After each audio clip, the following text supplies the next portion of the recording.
Hello guys, welcome back on my YouTube channel Awadhesh Kumar railway. तो अभी exam जो 20 तारीख को होने वाली है, उसी संदर्भ में कॉमर्शियल का कुछ क्वेश्चन जो है या कुछ टॉपिक्स जो है उसको हम अपने यूट्यूब चैनल पे डिस्कस आपके साथ मैं कर रहा हूँ। तो अभी एक नया टॉपिक है आपका कंसेशन। कंसेशन जो होता है रियायत, ठीक है। ये जो है भारतीय रेलवे में सफ़र करने वाले, ठीक है, जो यात्री हैं, ट्रेवलर हैं, उनमें कुछ सीनियर सिटीजन, डॉक्टर्स, दिव्यांग, तो कुछ इन सब पर्सन के लिए, ठीक है, कंसेशन यानी कि रियायत की व्यवस्था उनके किराए पे दी जाती है, उनको कंसेशन दी जाती है, ठीक है। करना क्या होगा, तो जो जो लेना चाहते हैं कंसेशन, ठीक है, या जो सीनियर सिटीजन हैं, जो डॉक्टर्स हैं, ठीक है, जो लेडीज़ हैं, ठीक है, जो सीनियर सिटीजन हो चुकी हैं, तो ऐसे को अपने एक प्रमाण पत्र, ठीक है, वैलिड, ठीक है, आइडेंटिटी कार्ड जो उनका है सीनियर सिटीजन का, डॉक्टर का, ठीक है, तो उसे काउंटर पे दिखा करके, उसे काउंटर पे शो कर करके और उनके टिकट पे रियायत दिया जाएगा, ठीक है। तो कुछ मुख्य बिंदु हैं तो जिसको कंसेशन के टाइम फॉलो किया जाता है। जैसे कि कंसेशन जो होता है वो हमेशा बेसिक फेयर पे दिया जाता है, ठीक है गाइस। कंसेशन जो होती है वो always given to basic fare पे दिया जाता है, ठीक है, जो मूल किराया होता है ना, ठीक है। और कंसेशन जो होता है हमेशा लोकल पे नहीं, एक्सप्रेस फेयर पे दी जाती है, ठीक है। कि क्या होता है, ऑलवेज गारंटेड टू ऑन, ठीक है, क्या बोलेंगे, एक्सप्रेस फेयर पे। और चाइल्ड पे, जो चाइल्ड जो होते हैं, अगर मान लीजिए बच्चा चाइल्ड इसमें सफ़र करता है जो 5 वर्ष से ज़्यादा 12 वर्ष के बीच में हो, तो उनको जो है कंसेशन का लाभ नहीं दिया जाता है। बच्चों को, चाइल्ड को कंसेशन का लाभ नहीं दिया जाता है, ठीक है। और टीटी, ठीक है, ट्रैवलिंग टिकट एग्जामिनर जो होते हैं, जो ट्रेन में चलते हैं, तो उस टाइम अगर आप उससे मांग कटवाइएगा टिकट, ठीक है, तो वो सीनियर सिटीजन हो, चाहे डॉक्टर हो, चाहे महिला हो, चाहे स्टूडेंट हो, चाहे जो है वो, ठीक है, आपका दिव्यांग हो, ठीक है, ऑर्थोपेडिकल हो, ब्लाइंड्स हो, है ना, तो जो भी हो, इस तरह का फिजिकल हैंडीकैप हो। तो कहने का तात्पर्य ये हुआ कि ऑन बोर्डिंग में, ठीक है, ऑन बोर्डिंग में टीटी आप कंसेशन नहीं दे सकते हैं, उनकी अथॉरिटी नहीं होता है, ठीक है। और जो होता है ना, आपको क्या बोलेंगे हम लोग कि रियायत टिकट जो है, यानी कि रियायत जो है, कंसेशन, ठीक है, वो न्यूनतम किराया, ठीक है, लागू नहीं होता कंसेशन पे। कहने का मतलब ये है कि कंसेशन पे न्यूनतम किराया लागू नहीं होता है, ठीक है गाइस। तो ये कुछ बिंदु था, ठीक है, जिसे कंसेशन के समय ध्यान पे रखा जाता है, ठीक है। उसके उपरांत ही आपको आपके टिकट पे कंसेशन दी जाएगी, ठीक है। तो क्वेश्चन आपका एग्जाम में यहाँ से थोड़ा सा थ्योरेटिकल था, थ्योरेटिकल से क्वेश्चन इसमें से मोटा मोटी आपके पास आने वाला नहीं है। अच्छा, बहुत टफ करेगा अगर ऑप्शन में, तो इसका क्लॉज दे देगा, तो तब ये काम आएगा, अदरवाइज ये जो है ज़्यादा काम आपका आने वाला नहीं है। अगला चीज़ है आपका कि कंसेशन का जो मुख्य बिंदु है कि कंसेशन जो दिया जाता है वो किसको दिया जाएगा। तो हम बात करेंगे सीनियर सिटीजन का। तो सीनियर सिटीजन में मेल और फीमेल दोनों आते हैं। तो मेल का जो है, ठीक है, कितना एज होना चाहिए और फीमेल का एज कितना होना चाहिए, तब जो है माना जाएगा उसको। तो देखिए, मेल में 60 साल, ठीक है, 60 ईयर, और क्या बोलेंगे, मोर देन 60 ईयर। मेल जो है अगर वो 60 साल आयु उनका पूरा हो गया है या 60 साल से अधिक उनकी आयु हो गई हो, तो वैसे व्यक्ति को, ठीक है, सीनियर सिटीजन माना जाता है, ठीक है। तो उनको जो है जब वो टिकट लेंगे तो काउंटर में जब जाएंगे तो उनको काउंटर पे, ठीक है, चाहे वो किसी भी पर्पस से सफ़र क्यों नहीं करे, किसी भी पर्पस के लिए सफ़र करते हो, ठीक है, कहीं भी जा रहे हो, कोई भी काम के लिए जाते हो, एनी पर्पस, ठीक है, अगर वो रेलवे से सफ़र करते हैं तो काउंटर पे जाने के समय, ठीक है, अपने आयु का एक प्रमाण पत्र उनको देना होगा, जैसे आपका आधार कार्ड हो गया, जिसमें डेट ऑफ बर्थ उनका जो है क्या रहे, मेंशन होना चाहिए उसके ऊपर, ठीक है, कि हाँ वो 60 साल का है या 60 साल से मोर देन है, तभी, है ना। तो वो कहने का तात्पर्य ये हुआ कि उनको जो है सीनियर सिटीजन ट्रीट किया जाएगा और उनको जो है छूट दी जाएगी, चाहे किसी का भी, कोई भी श्रेणी का कार्ड ले वो, विथ एनी क्लासेस, किसी भी क्लास का हो, 12 हो, स्लीपर हो, AC first class, second class, जो भी हो, ठीक है। तो 60 साल या 60 साल से अधिक के आयु के व्यक्ति को सीनियर सिटीजन ट्रीट किया जाता है और उनको, ठीक है, कितना देगा, 40%, ये याद रखिएगा ये पॉइंट, 40% का कंसेशन उनके टिकट पे दी जाएगी। मान लीजिए कि अगर 100 रुपये का टिकट है तो उनको 40% का छूट दिया जाएगा, तो कितना लगेगा किराया, 60 रुपये लगेगा, ऑब्वियस सी बात है। तो उनको 40% का दे दिया गया कंसेशन। अगर कोई महिला है, अब वो 60 साल की उम्र नहीं पूरा की है, तो क्या होगा, ठीक है, 58 ईयर, क्या बोलेंगे, महिला के 2 साल का छूट यहाँ भी दिया गया, यहाँ पे उम्र में भी 2 साल का कंसेशन है कि लेडीज जो है, अगर महिला है, उनका आयु अगर 60 साल नहीं 58 साल ही हुआ हो, ये भी देखिए एग्जाम में पूछेगा, एग्जाम में आपका पॉइंट ऑफ व्यू से बहुत ही वीवीआई क्वेश्चन है। बोलेगा कि महिलाओं के संदर्भ में कंसेशन लेने के लिए सीनियर सिटीजन की आयु कितनी निर्धारित की गई है, 58 साल, 55 साल, 60 साल, 62 साल। तो आप सोचिएगा कि अरे मेल का 60 साल था और ऑप्शन 60 में यहाँ भी रहेगा, 55, 58, 60, 62। तो आप सोचिएगा अरे 55, 58 तो होगा नहीं, 60 कर देते हैं, तो मेल का 60, तो इसका भी 60 नहीं। लेडीज के लिए कितना है, 58 ईयर, ठीक है, मिनिमम कितना, 58 ईयर का है, या 58 ईयर से ज़्यादा का भी मान लीजिए महिला हो सकती हैं, 65 ईयर का भी हो सकती हैं।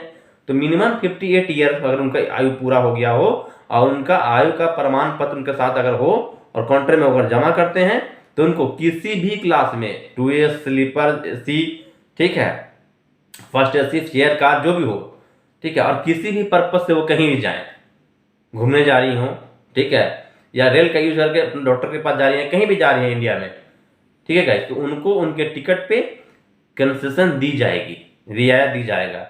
जैसे मेल को, ठीक है, 60 साल होने के बाद या 60 साल से अधिक भी होने के बाद उनको 40% का दिया गया था कंसेशन, ठीक है, उसी तरह से महिला के लिए वो कंसेशन कितना होगा, 50% का होगा। कहने का मतलब ये हुआ कि अगर वो 100 रुपये का टिकट खरीदती हैं वो लेडीज, तो उनको 50 रुपया ही दिया जाएगा, लगेगा किराया, बाकी क्या होगा, 50 रुपीज़ क्या होगा, उनको छूट दे दिया जाएगा। जैसे मेल को दे दिया 40% छूट देना था, 100 में 40 देना था उनको छूट, 60 रुपये किराया लगेगा। जस्ट लाइक महिला को देना है मात्र 50 रुपये है उसमें किराया, ठीक है। नेक्स्ट है आपको, तो ये हो गया सीनियर सिटीजन का। लेकिन हमने क्या बोला आपको कि काउंटर पे अपने आयु का वैध प्रमाण पत्र होना जरूरी है, और साथ में जब सफर करेंगे वो, तो वो उनके पास वो भी होना जरूरी है, ठीक है। नेक्स्ट आपका है, कोई डॉक्टर है, MBBS है, ठीक है, BDS डॉक्टर को नहीं, ठीक है, नौ डॉक्टर जो है वो क्या है आपका, तो उनको भी, ठीक है, मान के चलिए डॉक्टर जो हैं उनको भी दी जाएगी कंसेशन, ठीक है, कितना दिया जाएगा, ठीक है, तो इनको भी ऑल क्लासेस में 2A स्लीपर जो भी हो सभी क्लासेस में कितना दिया जाएगा, इनको 10%, डॉक्टर को 10%, ठीक है। तो एग्जाम में अगर क्वेश्चन आती है कि मान के चलिए कि MBBS डॉक्टर को या किसी भी डॉक्टर को, नोट BDS, किसी भी डॉक्टर को भारतीय रेल के द्वारा जब वो सफर करते हैं तो उनको उनके टिकट पे कितने % की रियायत दी जाती है, तो कितना बोलेंगे, 10%, ठीक है, किसी भी श्रेणी में सफर करते हैं।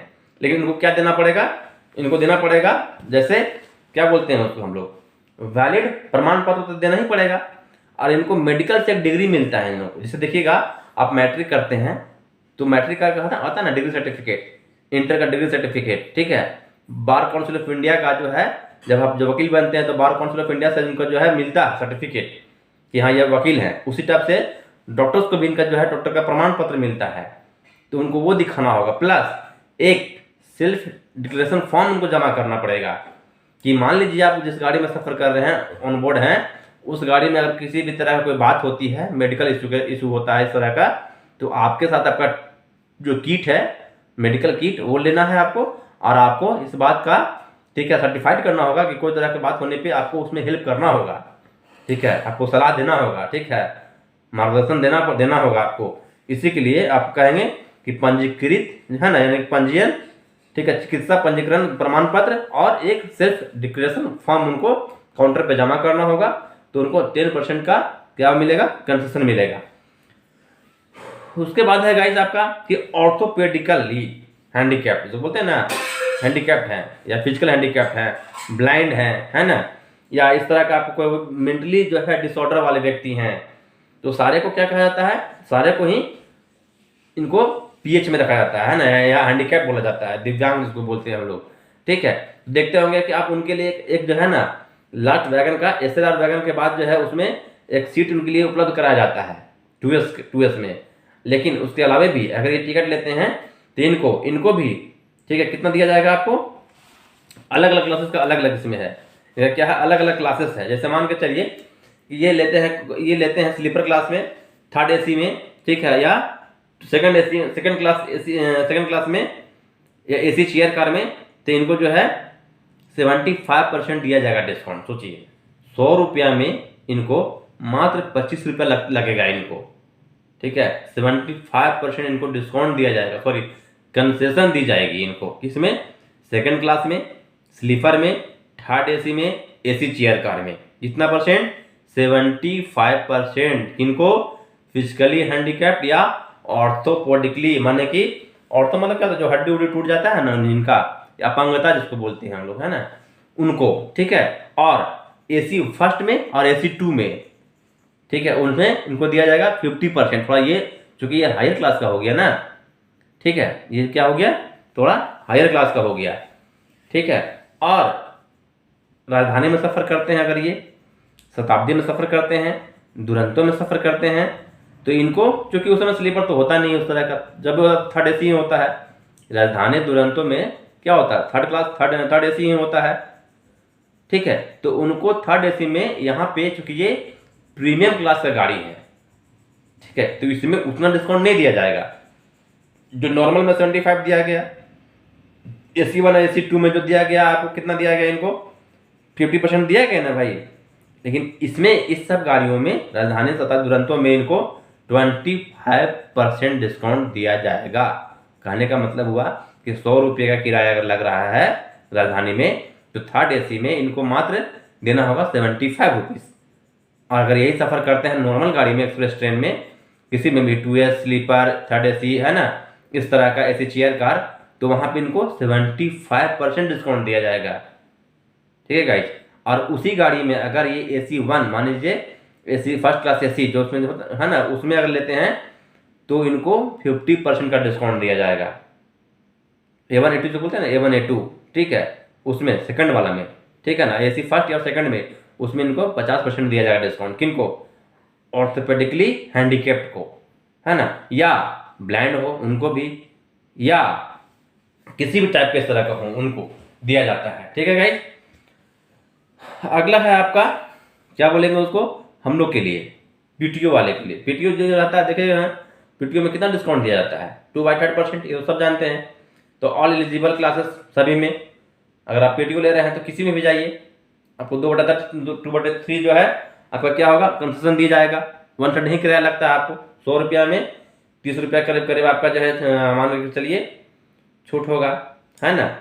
और ये जो है एक कॉम्पिटेंट अथॉरिटी के द्वारा क्या होगा, वेरीफाइड होना चाहिए हम लोग का पीटीओ के लिए। तो ये तो आपको है जानते ही हैं। और जो भी हैंडीकैप्ड हैं उनको हैंडीकैप्ड का प्रमाण पत्र अपना देना पड़ेगा। ठीक है, बिना हैंडीकैप्ड के प्रमाण पत्र का ये लागू नहीं होगा। तो वीडियो बहुत लंबा ना हो, ये छोटा चैप्टर था, इसी के लिए वीडियो को हम यहाँ पे रोकना चाहेंगे और आप इसे देखें। और एक बार एग्जाम में यहाँ से भी आपको, चूँकि ये सिलेबस में दिया गया है, तो आप एक बार देख लें, आपको फ़ायदा होगा। और थोड़ा अच्छा लगे चैनल तो सब्सक्राइब कर दीजिए। ठीक है, बहुत बहुत आपको देखने के लिए धन्यवाद।